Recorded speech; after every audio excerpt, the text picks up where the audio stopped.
All right, Bulls and Bears, we're back with another dose. Things just got a lot crazier than most people expected. Of course, if you've been on this channel, you know what was happening. So first of all, let's back up a little bit.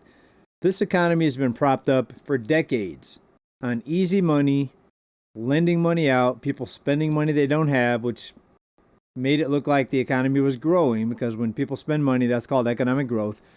But now we've got big problems, folks. We've got this inflation that's not going away, and it's about ready to get a lot worse as far as I can see. Let's start right here.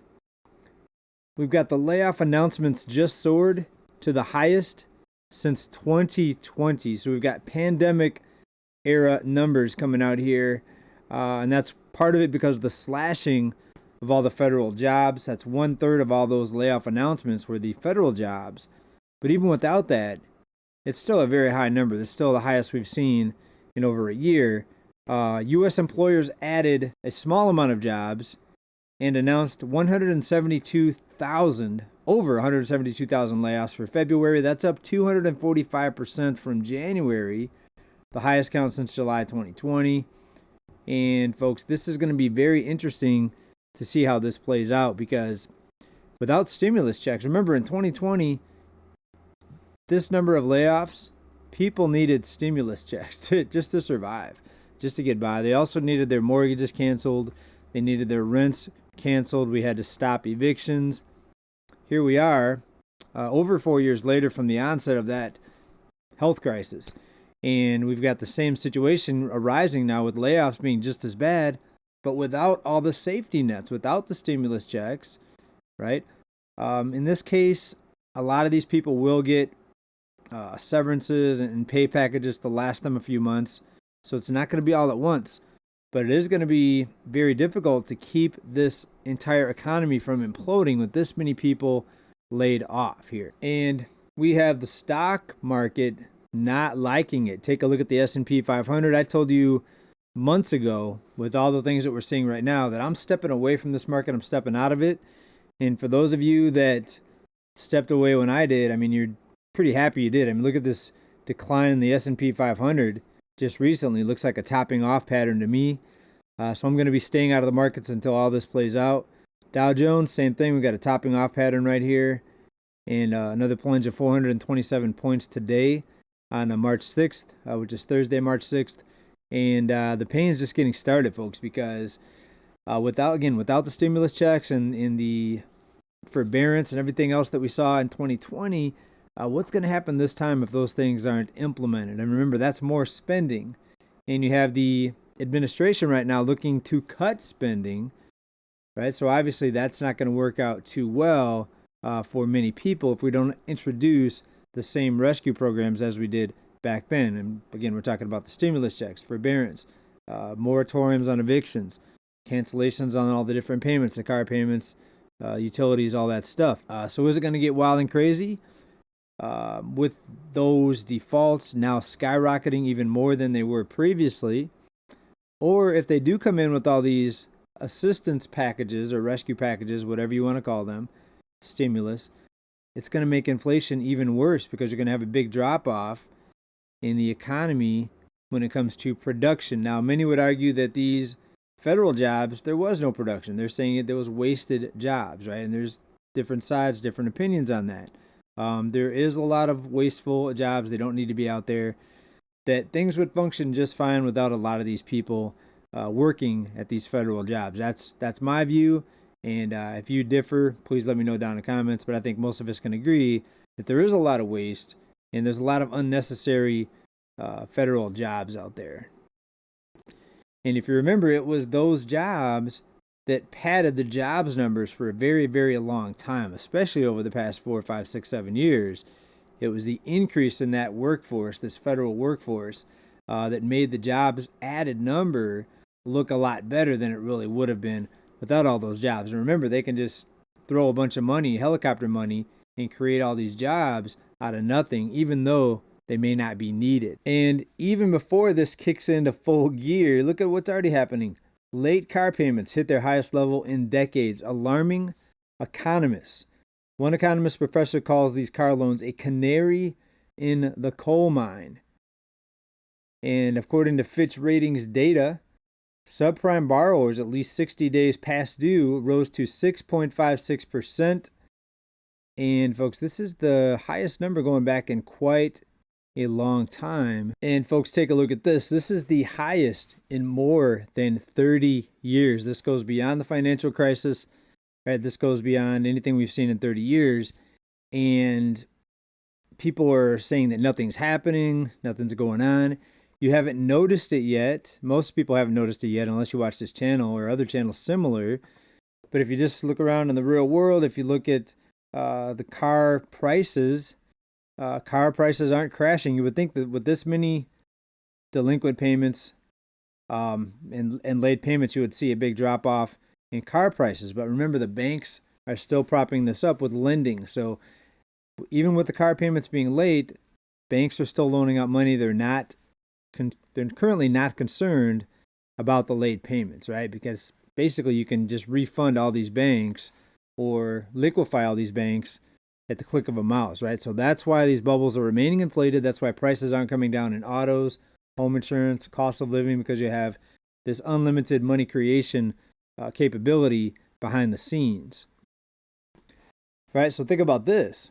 With the new focus on cutting spending and cutting expenses, will there be more bank bailouts? Or is the new administration different? Are they going to let the banks fail? Well, in my opinion, they have to keep the banks propped up, because this whole shenanigan game, this whole house of cards, lending and spending and pretending, all this ends if you don't bail out the banks or backstop the banks. And do you think the current administration wants that to happen on their watch? Because everyone's pretty much going to blame them if they let that happen on their watch, right? I think the whole thing needs to come down, but I'm just telling you what I think the quote-unquote leaders are going to end up doing in this case. And people, something else just happened that we said was going to happen. What did we say in the fourth quarter? Or was it the third quarter? Anyways, we said it was going to get worse. Look what just happened. We just got this news out here. More Americans are tapping their 401ks to pay for financial emergencies. That's just a recent report here. And we told you it's going to continue to get worse, folks, and it just did in this case. More people tapping their 401ks. Hardship withdrawals hit another record. And several factors led to the uptick. The Hill article goes on here. More Americans tapping their retirement savings, right? People don't have enough money put away, so they're tapping into their 401k. They're going to pay a penalty to Uncle Sam in many cases. I would dare even say most cases. 5 million people with 401k type account were examined. Hardship withdrawals let savers tap their retirement funds early for an immediate and heavy financial need. So you've got to document and put forth what your emergency is, financial hardship in most cases. They're widely seen as a last resort. The most common reason for taking them are preventing foreclosure or eviction and medical bills. What do we say here on this channel? We said this is one of the things that's going to keep people in their homes. Otherwise, you would have saw foreclosures skyrocket, evictions skyrocket, on top of all the other help and assistance programs that we see previously. So essentially what we have here is people borrowing against their future, borrowing against their retirement just to scrape by. But if the cost of living keeps going up and now people are liquidating or taking a lot of funds out of their 401k, they're just prolonging the pain, and they're just going to make it worse down the road. And we've seen this happen on both spectrums, right? We've seen people do this, kick the can down the road. We've seen leadership, the administration do this, kick the can down the road. Helicopter money, more money thrown at the problem, more rescue programs, without addressing the underlying issue. The underlying issue being that the cost of living is way too high, and they need to let deflation occur. Well, this could be highly deflationary unless they come in with some massive rescue programs, right? So we're going to see how this plays out.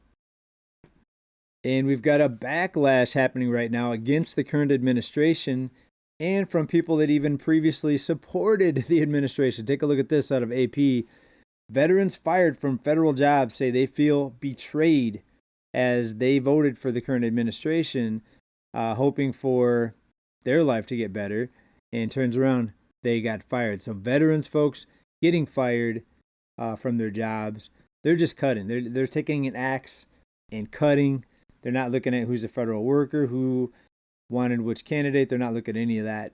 Nathan Hooven is a disabled Air Force veteran who voted for the Don and the current administration. Barely 3 months later, he's now unemployed, and he says he feels betrayed. Quote, I think a lot of other veterans voted the same way, and we have been betrayed.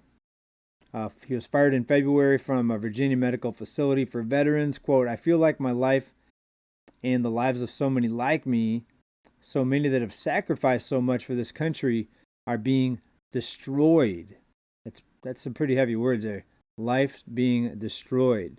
So pretty amazing what we're seeing happening right now, folks. And the really crazy part is it looks like it's just getting started. We haven't even seen the email response. And remember all the emails that went out and people had to justify their job, justify their position. They wanted to be briefed on basically what these workers got done the prior week.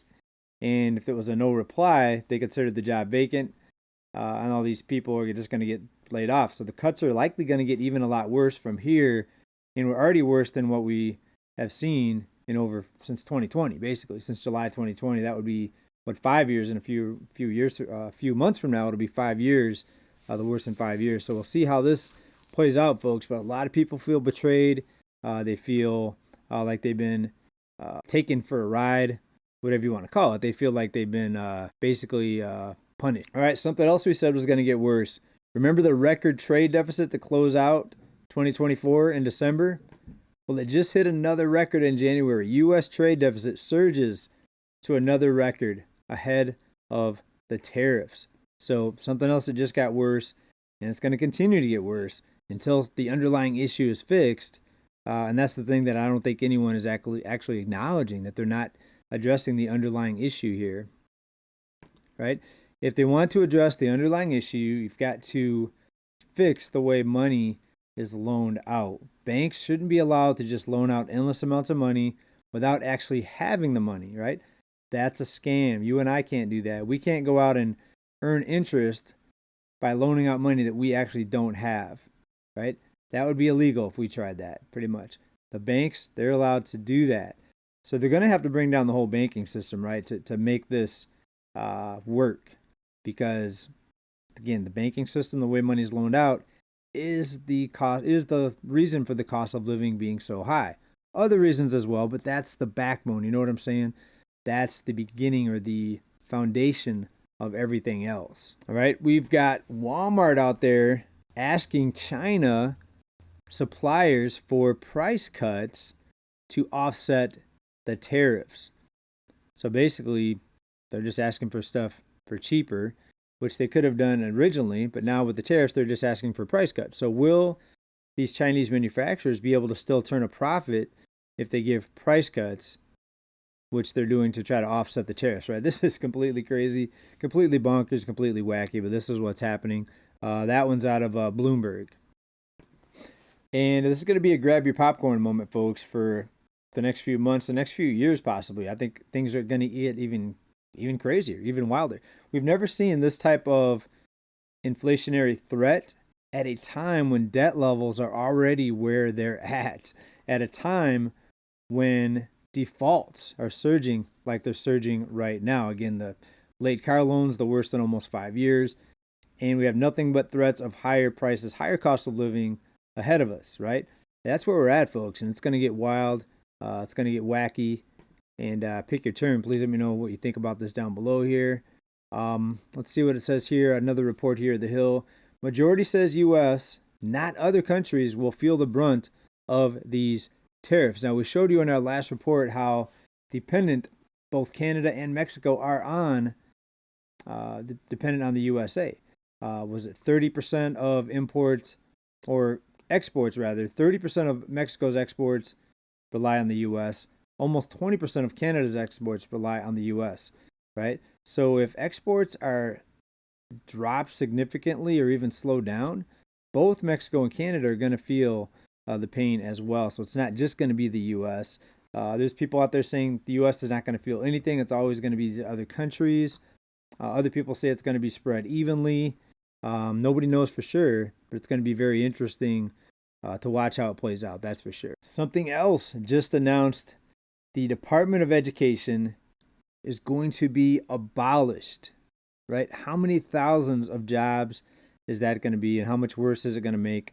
All the numbers that we just looked at earlier. Wow, this is so fun to talk about, but it's also kind of concerning because there could be this snowball effect, right? With a big drop off in spending when you have hundreds of thousands, and in this case, millions out of work. And even though they'll be getting some sort of help for a few months, they're going to be watching very closely what they spend. And when people stop spending, what happens? More jobs are lost because so many jobs are dependent on other people's spending, right? One person's debt and spending is another person's job. And all you have to do is look back a few years. What happened when all the stimulus checks got sent out, right? Big surge in demand. So people were hiring like crazy, right? There was a labor shortage. There were so many jobs open because so many people were out spending money, and you need someone else on the other side of the transaction or on the other side of the cash register to make the transaction complete. And it's just gonna get crazy, folks. All right, in other news, we had the court step in. Supreme Court unfreezed $2 billion in USAID money, foreign payments, right? So the current administration wanted to put a freeze on these payments. The Supreme Court stepped in and said, no, you can't do that. And a lot of people are asking, why even have a leader? Why even have a president if the Supreme Court's just going to come in and say, no, you can't do that, right? So why not just let the Supreme Court just run everything if they have the final say? That's what a lot of people are saying. Some people agree with these cuts. They disagree with the cuts, right? It's very divided. A lot of anger on both sides and a lot of finger pointing on both sides, right? So I'm just letting you know the news as I see it. As I mentioned before, we also have this pause on tariffs for the automakers. I think the administration is starting to get very concerned about the cost of automobiles right now. They already see the defaults exploding to almost a 5-year high. And now I think they're trying to be very careful about these tariffs in the auto sector. They delayed them for another 30 days. I wouldn't be surprised if they backpedaled completely on these auto tariffs because, again, the cost of cars right now, very unachievable, unaffordable. And then on top of that, the defaults and everything else, the debt levels make it very difficult for people to take on a new car loan. So I think there's a lot of, let's say the word skittishness. There's a lot of skittishness out there with what's happening. Right, people, that's where we're at. Stock markets, the biggest drop since we saw in November, and we could be just getting started, folks. We're in for a wild ride, everybody. Please make sure you're subscribed. Button right under my finger right here. Please click that for me so you can come back on this channel, get notifications going. We'll see you very soon, everybody. As always, keep stacking. We'll talk to you down in the comments on this one. Big love. Bye for now.